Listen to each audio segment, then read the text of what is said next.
কিন্তু আলেম উলামা যারা আছে, ইলমে দ্বীন যারা শিক্ষা অর্জন করেছে, তাদের ভিতরে কোনোদিন কোনো উস্তাদের অক্ষুণ্ণ হয়, অসম্মানে হয়, এমন ঘটনা আমরা কোথাও শুনি নাই। আপনারা কি শুনছেন কোনোদিন? জাতীয় দারুল কোরআন হাফিজিয়া মাদ্রাসার উদ্যোগে আয়োজিত আজকের তাফসীরুল কোরআন মাহফিলের সম্মানিত সভাপতি সাহেব, দিগার হযরত উলামায়ে কেরাম, আমার সামনে উপবিষ্ট আছে নতুন অঞ্চলের সম্মানিত মুরব্বী বাবারা, যুবক ভাইরা এবং আমার স্নেহের কচিকাছারা, পর্দার আড়াল থেকে আলোচনা শুনছেন আমার অত্যন্ত শ্রদ্ধেয় মা ও বোনেরা। মহান রব্বুল আলামিনের দরবারে সর্বপ্রথম শুকরিয়া আদায় করছি যে রব্বুল আলামিন আমাদেরকে উলামায়ে কেরামের সুহবতে এসে এই বেহেশতি বাগানের মধ্যে কিছু সময় দেওয়ার তৌফিক দিয়েছেন, এই জন্য শুকরিয়া আদায় করি আলহামদুলিল্লাহ। মুহতারাম হাজিরিন, আমি আপনাদের সামনে কোরআনুল কারীমের সূরা আলে ইমরানের 269 নম্বর আয়াতে কারিমা তেলাওয়াত করেছি। রাসূলুল্লাহ সাল্লাল্লাহু আলাইহি ওয়াসাল্লামের অসংখ্য হাদিস থেকে মশহুর একটি হাদিস আপনাদের সামনে পেশ করছি। আল্লাহ তাআলা যদি তৌফিক দান করেন, উক্ত আয়াত এবং হাদিসকে সামনে রেখে সংক্ষিপ্ত পরিসরে কিছু কথা বলবো। আল্লাহ তাআলা যেন আমাদেরকে আমলের নেউতে কথাগুলো শুনবার, বলবার এবং বুঝবার মতো তৌফিক দান করেন। সকলে বলে আমিন। আয়াতে কারিমার মধ্যে আল্লাহ তাআলা বলেন, ইউতিল হিকমাতা মান ইয়াশা। আল্লাহ তাআলা যাকে ইচ্ছা করেন তাকে হিকমত দান করেন। ওয়া মান ইউতিল হিকমাতা ফাকাদ উতিয়া খায়রান কাসীরা। আর আল্লাহ তাআলা যাকে হিকমত দান করেন তাকে অসংখ্য অগণিত কল্যাণের অধিকারী বানাইয়া দেন। সুবহানাল্লাহ। ওয়া মা ইয়াযাক্কারু ইল্লা উলুল আলবাব। আর নসিহত তারাই গ্রহণ করে, উপদেশ তারাই গ্রহণ করে যারা হলো জ্ঞানী। অতএব যারা জ্ঞানী বুঝবান তারাই আল্লাহ তাআলার এই কালাম, রাসূলের হাদিসের উপদেশ মানা গ্রহণ করে থাকে। মুহতারাম হাজিরিন, এই আয়াতের মধ্যে ব্যাখ্যার বিষয় হলো হিকমত।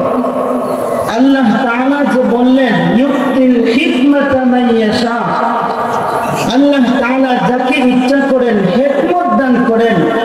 হিকমত কোন জিনিসকে বলা হয়? ইমাম রাগিব ইসফাহানি রাহমাতুল্লাহি আলাইহি মুফরাদাতুল কোরআনের মধ্যে উল্লেখ করেছেন, হিকমত শব্দটা যদি আল্লাহ তাআলার দিকে নিসবত করা হয়, এই হিকমত যদি আল্লাহ তাআলার জন্য ব্যবহার করা হয়, তাহলে তার অর্থ হবে এই সৃষ্টি জগতের সমগ্র জ্ঞান এবং এর নিখুঁত আবিষ্কার। সমগ্র সৃষ্টি জগৎ সৃষ্টি করেছেন কে? এবং এই সমগ্র সৃষ্টি জগৎ সম্পর্কে জ্ঞান রাখেন কে? আল্লাহ। আল্লাহ তাআলাই সব কিছু সম্পর্কে জ্ঞান রাখেন এবং তার নিখুঁত আবিষ্কার সৃষ্টি হলো আল্লাহ তাআলারই। ইমাম সাহেব বলেন, এই হিকমত সম্পর্কে ইমামদের প্রায় 30টিরও উপরে উক্তি, অভিমত রয়েছে। এই হিকমত শব্দ যদি অন্যদের জন্য, মানুষের জন্য যদি ব্যবহার করা হয়ে থাকে, তাহলে তার অনেকগুলো অর্থ। একটা অর্থ হবে কোরআন। হিকমতটা কখনো কোরআনের অর্থে ব্যবহৃত হয়, হিকমতটা কখনো হাদিসের অর্থে ব্যবহৃত হয়, হিকমতটা কখনো সৎ বুদ্ধি, সৎ কর্ম এর ব্যাপারে ব্যবহৃত হয়ে থাকে। এই হিকমতটা কখনো কখনো ইসলামের মূল্যবোধ সম্পর্কে, ধর্মের মূল্যবোধ সম্পর্কে ব্যবহৃত হয়ে থাকে। আর এই ধর্মের মূল্যবোধ এবং কোরআন হাদিসের জ্ঞান আল্লাহ তাআলা যে সমস্ত ব্যক্তিদেরকে দান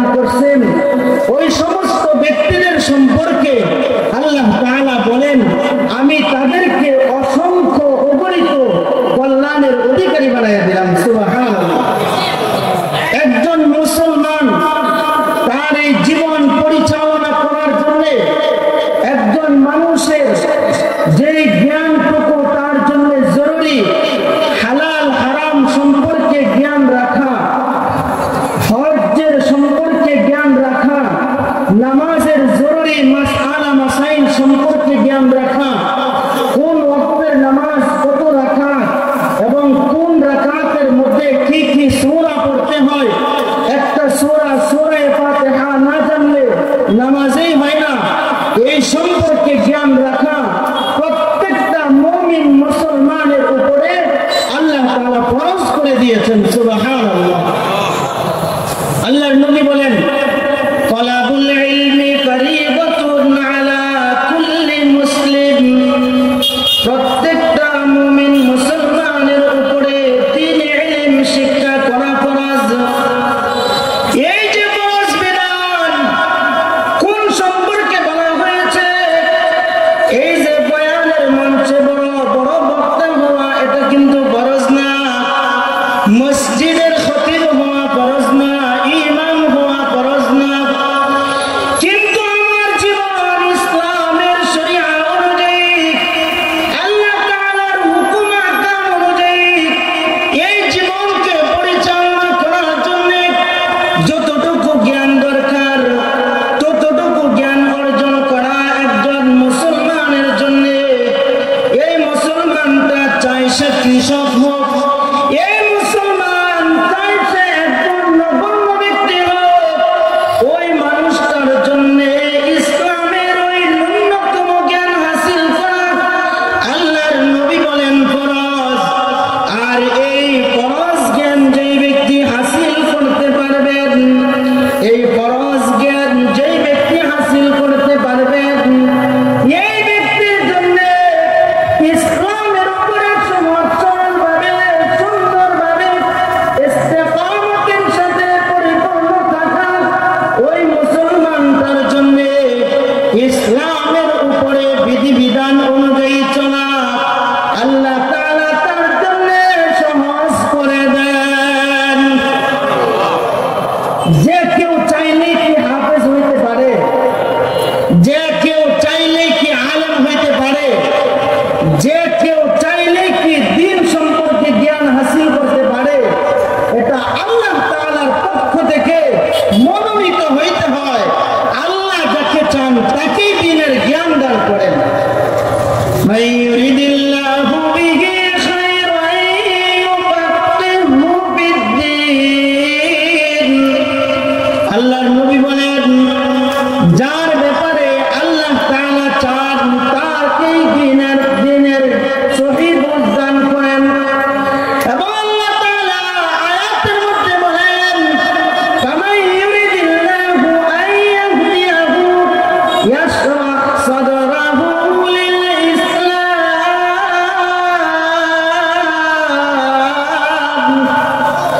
আল্লাহ তাআলা যার ব্যাপারে ইচ্ছা পোষণ করেন তার জন্য এই সিনাটাকে প্রশস্ত করে দেন, খুলে দেন।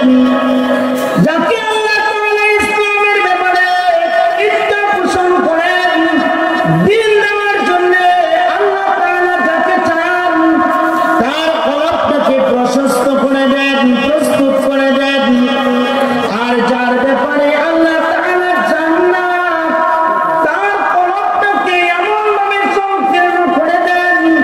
আল্লাহ তাআলা বলেন, ওয়ামান ইউরিদ আন ইউমিল্লাহু ইয়াজআল সাদরাহু দায়ীকান হারাজা কাআন্নামা ইয়াসআদু ফিস সামা।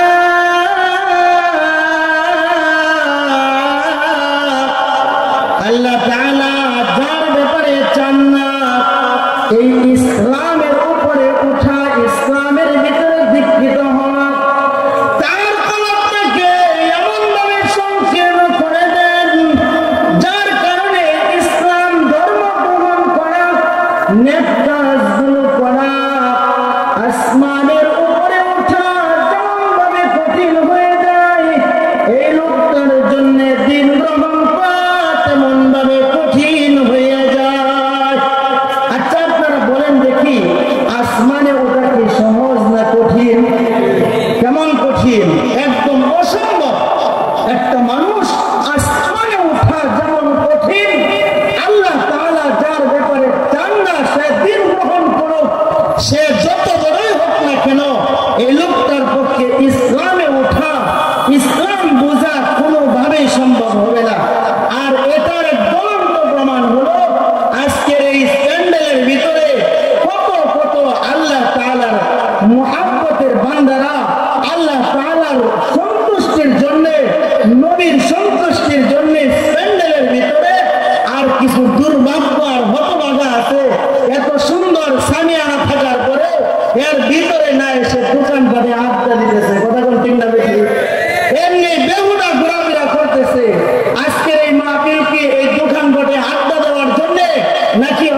এই দ্বীনি ইলম অর্জন করা, দ্বীন শিক্ষা করা।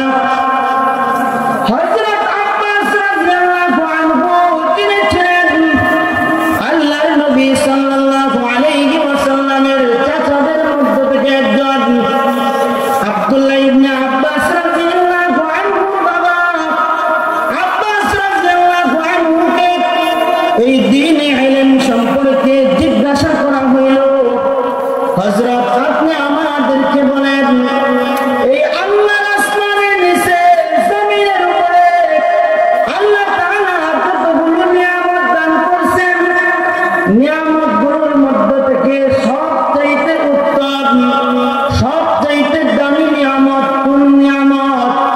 হযরত আব্বাস রাদিয়াল্লাহু আনহু বলেন এই আসমানের নিচে জমিনের উপরে আল্লাহ তাআলা মানব জাতিদেরকে যত নিয়ামত দান করেছেন সমস্ত নিয়ামতের মধ্যে শ্রেষ্ঠ নিয়ামত হইল নিয়ামতে ইলম।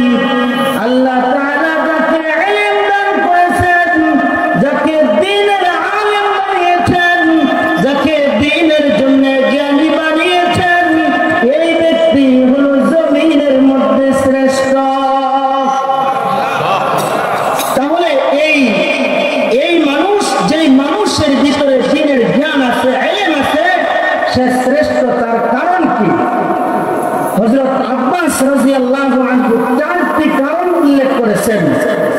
তার মধ্যে এক নম্বর কারণ হলো যে ইলম এমন এক জিনিস, যে জিনিস পাওয়ার পরে মানুষ তার নিজেদের মধ্য থেকে মানুষের ভিতর এমন ভাবে সত্য আর সুন্দর হয়ে যায়, যার কারণে এই মানুষটার কালচার, তার আচার ব্যবহার সম্পূর্ণ পরিবর্তন হয়ে যায়।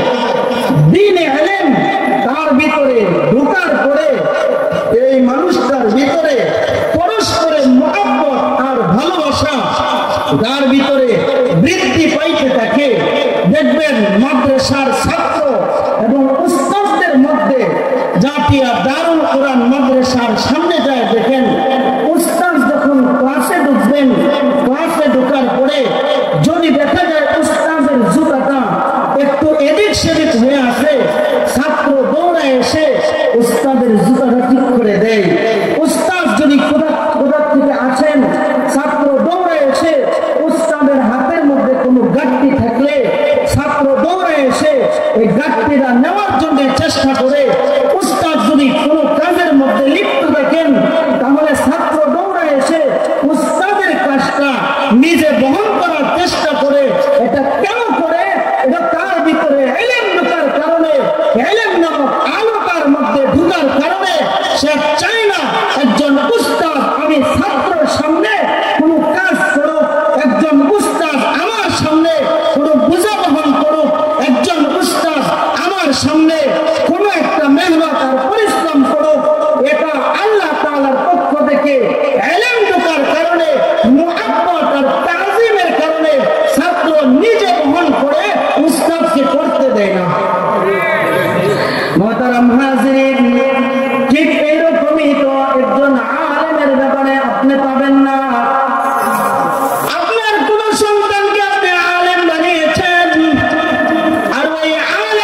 আজকে দেখি এত সম্পদ মারা হইতেছে, এই লোকটার ব্যাপারে স্টলের মধ্যে বসে কোনো কাজ নাই, তার বিরুদ্ধে বিভিন্ন ধরনের সমালোচনা।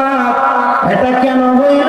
এটা ইলম না থাকার কারণে, দুনিয়ার মালওয়ালা হওয়ার কারণে, এই দুনিয়ার মালের পিছনে ঘোরাঘুরির কারণে এই লোকটা মালওয়ালার বিরুদ্ধে লেগে যায়।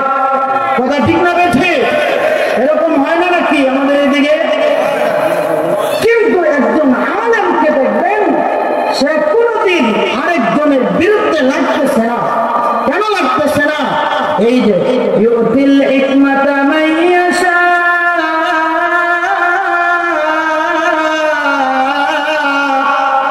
এই যে হিকমত নামক ইলম আল্লাহ নিজে বাছাই করে তাকে দান করেছেন। এমন কলমের মধ্যে আল্লাহ তাআলা কোনদিন ইলম দিবেন না যে কলমটা গুনাহে ভরপুর, যে কলমটা নাপাকি, যে কলমটার ভিতরে নাপাকে ভরপুর জংপনা, এমন কলম কোনদিন ইলমের আকাঙ্ক্ষা করতে পারে না, হিকমতের দ্বারে কাছে উঠতে পারে না। মোহতারাম হাজিরিন, এই জন্য আমরা সমাজের মধ্যে এমন বহু ধনাঢ্য ব্যক্তিদেরকে দেখতে পাই, এত লক্ষ কোটি টাকা পয়সা থাকার পরেও ইলমের দাম করিতে পারে না, বরং আলেমের বিরুদ্ধে লেগে যায়। আছে না নাই? আছে না নাই? নিজের সন্তানকে মাদ্রাসায় পড়ানোর সৌভাগ্য নাই, আরেকজনের সন্তান আলেম হয়েছে তার বিরুদ্ধে লেগে গিয়েছে। এমন সমাজের মধ্যে আছে না নাই? মুহতারাম হাজিরিন, আমি বলতেছিলাম আব্বাস রাদিয়াল্লাহু আনহু বলেন ইলমটা কেন দামি জিনিস। এই ইলমের চারটি কারণ। এক নম্বর কারণ হইল ইলমওয়ালা যে যার ভিতরে আল্লাহ তাআলা ইলম দিয়েছেন, এই লোকটার দ্বারাই পরস্পরে মহব্বত আর ভালোবাসা বৃদ্ধি পায়। এই শিক্ষা, দিনী শিক্ষা যার ভিতরে ঢুকছে তার কলম এত শক্ত হয়ে যায়, একজন মুরব্বী আপনার থেকে আপনার লোকটারও সম্মান শিখে ফেলে। আর যদি এর বিপরীত দিনী শিক্ষার বিপরীতে যদি দুনিয়াবী শিক্ষা তাকে শেখানো হয়, দেখবেন বেশি থেকে বেশি একটা সালাম দিতে পারে। স্কুল কলেজ ভার্সিটিতে লেখাপড়া করেছে, বিজ্ঞান হয়েছে, আরেকজন উস্তাদের সম্মান মাদ্রাসাওয়ালার মতো ওইভাবে করতে পারে না। আরে করবে দূরের কথা, বেশি থেকে বেশি এই লোকটা একটা সালাম দিবে, সালামটাও অশুদ্ধ। কথা ঠিক আছে তো? স্যার আসসালামু আলাইকুম, এই এতটুকু। উস্তাদ দেখলে কোনদিন ওই জাগতিক শিক্ষাওয়ালারা ওইভাবে পাগল করা হয়ে যায় না। কওমিওয়ালারা, দেওবন্দিওয়ালারা উস্তাদের জন্য যেমন ভাবে পাগল করা হয়ে যায়, এমন ভাবে হয় নাকি? বরং আমরা কি দেখি, আপনারা বিশ্বাস করেন, আমার কথা বিশ্বাস না হলে পুরো বাংলাদেশের মধ্যে এমন কোন ইতিহাস আপনি দেখাইতে পারবেন না যে মাদ্রাসার ভিতরে কোন উস্তাদকে আটকে লাঠি পিটা করেছে ছাত্ররা। এমন ঘটনা কি আছে? কিন্তু এমন ঘটনা আমরা প্রায়ই শুনি যে স্কুল কলেজের ভিতরে উস্তাদকে স্যারকে আটকে লাঠি সোজা করেছে। এমনকি এই কয়েক বছর আগে আমরা শুনেছি রাজশাহী বিশ্ববিদ্যালয়ের এক প্রফেসরকে ছাত্ররা মারপিট করতে করতে পুকুরের পানির মধ্যে চুবিয়েছে। এমন ঘটনাও বাংলাদেশে ঘটেছে। কিন্তু আলেম ওলামা যারা আছে, ইলমে দ্বীন যারা শিক্ষা অর্জন করেছে, তাদের ভিতরে কোনোদিন কোনো উস্তাদের অক্ষুণ্ণ হয়, অসম্মানে হয়, এমন ঘটনা আমরা কোথাও শুনি নাই। আপনারা কি শুনছেন কোনোদিন? মুহতারাম হাজিরিন, এক নম্বর কারণ হইল এই যে ভালোবাসার মহব্বত বৃদ্ধি পাওয়া। দুই নম্বর কারণ আব্বাস রাদিয়াল্লাহু আনহু বলেন আল ইলমু নূরুম মিন ইলাহি, ইলমটা হইল আল্লাহর পক্ষ থেকে একটি আলো।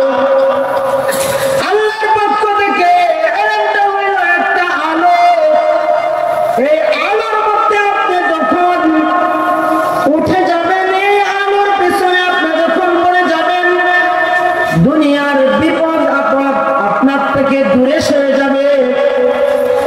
আর দুনিয়াটা হইল দুনিয়া কুল্লুহা যুলমাতুন, দুনিয়াটা হইল অন্ধকার, ইলমটা হইল একটা আলো।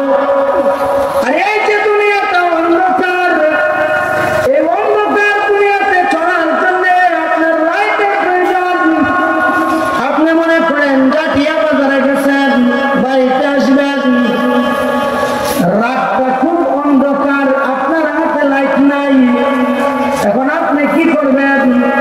যদি বাড়িতে যান, আপনার চিন্তা হইল অন্ধকার রাত্রিতে রাস্তাঘাট দেখা যায় না, দেখি ঘোরাফেরা করে বাজারের মধ্যে একজন লাইটওয়ালা পাওয়া যায় কিনা।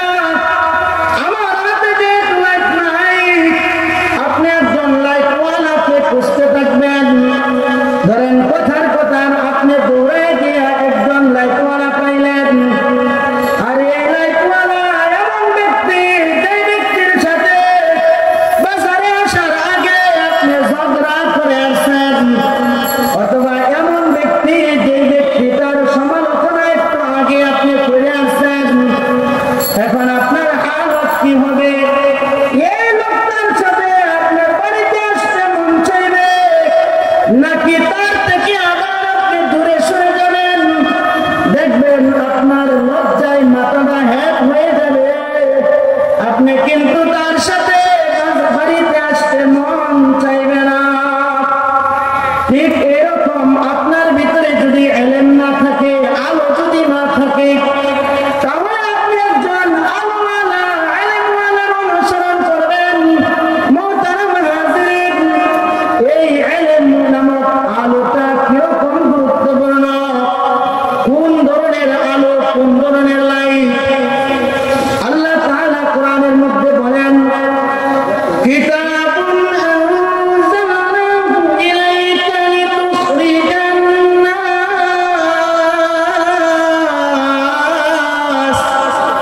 মিনাল যুলুমাতি ইলান নূর। কিতাবুন আনজালনা, আল্লাহ বলেন আমি এমন কিতাব নাযিল করলাম, যে কিতাবটা মানুষদেরকে অন্ধকারের পথ থেকে আলোর দিকে নিয়ে আসবে, অন্ধকার থেকে আলোর দিকে নিয়ে আসবে। রাস্তা হলো দুইটা, ফারিকুন বিল জান্নাতি ওয়া ফারিকুন বিস সাঈর।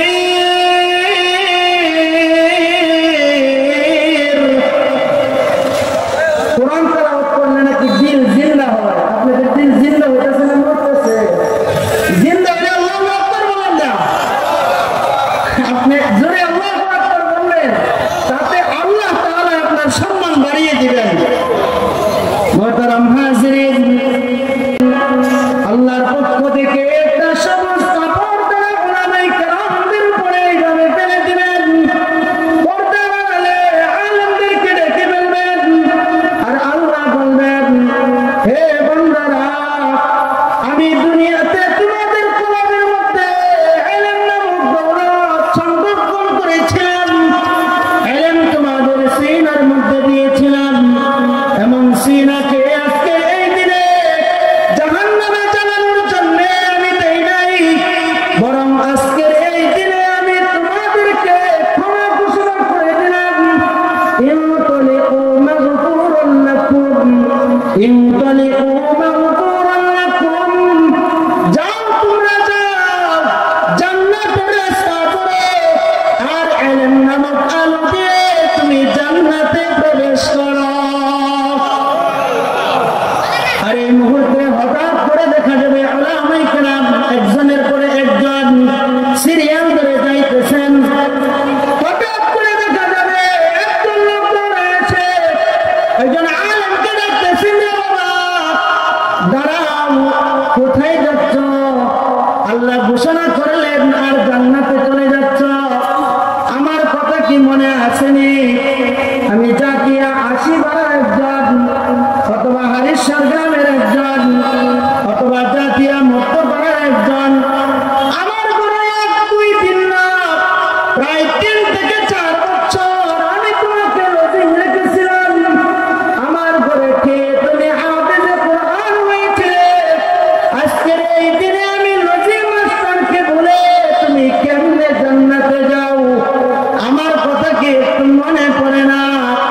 এমনি আলেম সে জান্নাতের রাস্তা ছেড়ে দিয়ে এই লোকটার কথা মনে পড়ে যাবে, দৌড়ে আসবে, আল্লাহ না না না, আজকের এই দিনে আমি একলা জান্নাতে যাইতে চাই না, মাবুদ জান্নাতে যদি যেতে হয় আল্লাহ আমার রবিন মাস্টারকে নিয়ে জান্নাতে যাব।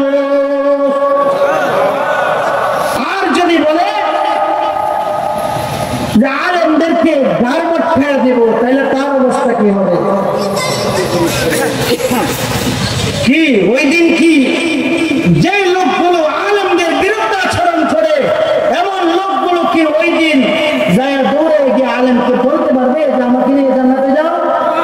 ওই যে অন্ধকার রাত্রিতে আপনি ওই লাইটওয়ালার গিয়ে দেখেন, কাছে গিয়ে দেখেন, সে আপনার বিরুদ্ধে একজন, আপনি তার বিরুদ্ধে একজন, যেই রকম লজ্জায় আপনার মাথাটা হ্যাট হয়ে যাবে, এই আলেমের সাথে বাড়িতে আসা যেরকম আপনার পক্ষে সম্ভব হবে না, ওই দিন হাসরের ময়দানে দৌড়ে গিয়ে দেখবেন, হ্যাঁ পরিচিত তো মনে হচ্ছে ঠিকই, কিন্তু এমন একজন লোক মরার আগের দিনে তার বিরোধিতা করেছিলাম, আপনি ওই দিন কোনোভাবেই এই লোকের কাছে সুপারিশ সম্ভব হবে না। মোহতারাম হাজিরিন, আমাদের এই দেশের মধ্যে এখনো পর্যন্ত এমন বহু কুলাঙ্গার আছে যারা আলেমদের বিরুদ্ধে আচরণ করে, যারা আলেম উলামাদের ব্যাপারে ভিন্ন ধরনের কথাবার্তা বলে এবং আলেমদেরকে বিভিন্নভাবে ফাঁসানোর ষড়যন্ত্রের চেষ্টা করে, এমন লোক এই দেশে আছে না নাই? এই সমস্ত লোক দুর্ভোগ্য, এই সমস্ত লোক, তাদের জন্য আল্লাহ তাআলার যুদ্ধ ঘোষণা হয়েছে। মুহতারাম হাজিরিন, হযরত আব্বাস রাদিয়াল্লাহু আনহু বলেন, ইলম ওয়ালার দাম বৃদ্ধি পাওয়ার 2 নম্বর কারণ হইল, ইলমটা হইল একটা আলো।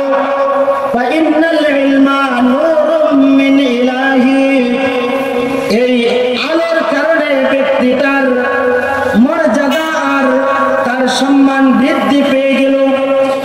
3 নম্বর কারণ হইল, ইলমটা কেন দামি? এই দুনিয়াতে আমরা যা কিছু দেখি সব কিছুর একটা মেদকাল আছে, কিন্তু ইলমের কোনো মেদকাল নাই। আপনি দেখবেন বাজারে যাবেন, ঔষধ কিনতে যাবেন, ঔষধের দোকানে, ওই ঔষধের দোকানে যাওয়ার পরে আপনি যে ওষুধটা কিনবেন, আপনি কিন্তু ডাক্তারের কাছে ঔষধের মেয়াদ সম্পর্কে জিজ্ঞাসা করেন, অথবা যে কোনো ধরনের খাবার কিনবেন, রুটিটা, ওই যে রুটিটা কিনছেন, আজকে মেয়াদ চলে গেছে, 50 টাকা দিয়ে রুটিটা আনবেন আপনি? হ্যাঁ, যে কোনো ঔষধ হোক, আপনি 50 টাকা দিয়ে একটা গ্যাসের পাতা নিলেন, টাইম আছে আর 5 দিন, ট্যাবলেট আছে 10টা, আপনি কি ট্যাবলেট কিনে আনবেন 50 টাকা দিয়ে? আনবেন না। কেন? তার মেয়াদকাল শেষ হয়ে যাবে, এরপরে আর কোনো কাজে আসবে না, কাজে লাগবে না। সরকারি ভাবে যে কোনো চাকরির লাইনে আপনি যাবেন, দেখবেন নির্ধারিত একটা মেয়াদকাল আছে, আর এই মেয়াদকালের পরে তাকে চাকরিতে রাখা হয় না। কিন্তু ইলম ওয়ালাকে আল্লাহ তাআলা কেমন সম্মান দিয়েছেন! ইলম ওয়ালার মেয়াদকাল কোনো মেয়াদকাল না, বরং ইলম ওয়ালার দিন যতদিন যাবে, বয়স যতদিন হবে, আল্লাহ তাআলা তার সম্মান আর মর্যাদা বৃদ্ধি করিয়াই দিবেন। আমরা মাদ্রাসার মধ্যে যা দেখি, একজন উস্তাদ নতুন আসার পরে সাধারণত নিচের ক্লাসে ওনাকে সুযোগ দেওয়া হয়। 2 বছর 3 বছর পুরাতন হলে ওনাকে 1-2 বছরের উপরে উঠানো হয়, আরো 2 বছর 3 বছর যাওয়ার পরে আরেকটু উপরে ওনাকে উঠানো হয়। এইভাবে ওনার বয়স হবে 50 থেকে 60 বছর। আল্লাহ তাআলার কি সম্মান আর কি মর্যাদা রেখে দিয়েছেন! 60 বছর 70 বছর হলে দুনিয়ার জিন্দেগিতে তার চাকরির মেয়াদ শেষ হয়ে যায়, আল্লাহ তাআলার পক্ষ থেকে এমন সম্মান দিয়ে দেন, 60 বছর 70 বছর পরে এই লোকটাকে বুখারীর দরসের মধ্যে বসায় দেন। একজন লোক আপনারা দেখবেন যারা সরকারি চাকরিজীবী, 60 বছর 70 বছর চাকরি করার পরে বাড়িতে আসছে, এত বাবা তার ছিল, যার হুঙ্কারে পুরো আদালত প্রকম্পিত হতো, জজ মহোদয়, উকিল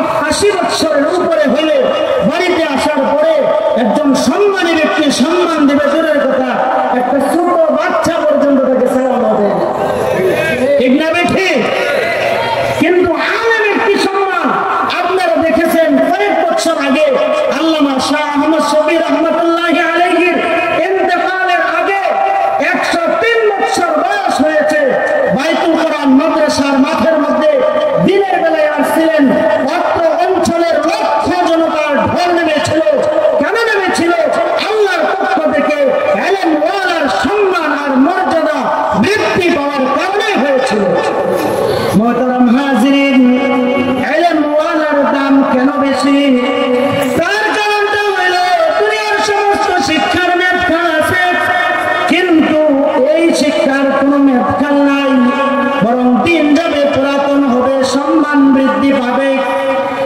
হযরত আব্বাস রাদিয়াল্লাহু আনহু বলেন, এই ইসলামের দিকে মানুষগুলো যখন দীক্ষিত হইতে থাকলো, আল্লাহর নবী বিশ্ব নবী রাহমাতুল লিল আলামিন যখন দ্বীনের দাওয়াত দিলেন, মক্কার কাফের কুরাইশ তারা বলতে থাকলো যে মানুষগুলো কেমন বোকা হয়ে গেল, কেমন মূর্খ হয়ে গেল, এই মানুষগুলো কেমন হয়ে গেল, মুহাম্মদের পিছনে দৌড়ানি শুরু করেছে। যেই মানুষগুলো তার নিজেদের আত্মীয়তার মধ্যে সম্পর্ক বিচ্ছিন্ন করেছে, তার সন্তানাদিদের থেকে দূরে সরে যাচ্ছে, ভাইদের থেকে দূরে সরে যাচ্ছে। হযরত আলী রাদিয়াল্লাহু আনহু জবাব দিয়েছিলেন, রবিনা কিসমাতাল জব্বারি ফিনা, রবিনা কিসমাতাল জব্বারি ফিনা, লানা ইলমুন ওয়ালিল আ'দাই মালুন, লানা ইলমুন ওয়ালিল আ'দাই মালুন, ফাইন্নাল মালা ইয়াবনা আন করিবিন ওয়া ইন্নাল ইলমা ইয়াবকা লা ইয়াজালু। মুহতারাম হাজিরিন, হযরত আলী রাদিয়াল্লাহু আনহু জবাব দিয়েছিলেন যে আল্লাহ তাআলা আমাদেরকে ইলম দিয়েছেন আর আমাদের শত্রুদেরকে মাল দিয়েছেন। অর্থাৎ ইলম দিয়ে আমরা সন্তুষ্ট, আর ইলম হলো এমন জিনিস জীবন যাবে শেষ হবে না, কিন্তু মাল এটা অচিরেই ধ্বংস হয়ে যাবে। আল্লাহ তাআলা আমাদেরকে আলেমদের পাশে থাকার, ইলম ওয়ালাদের কদর করার তৌফিক দান করুন। সকলে বলে আমিন। ওয়া আখিরু দাওয়ানা।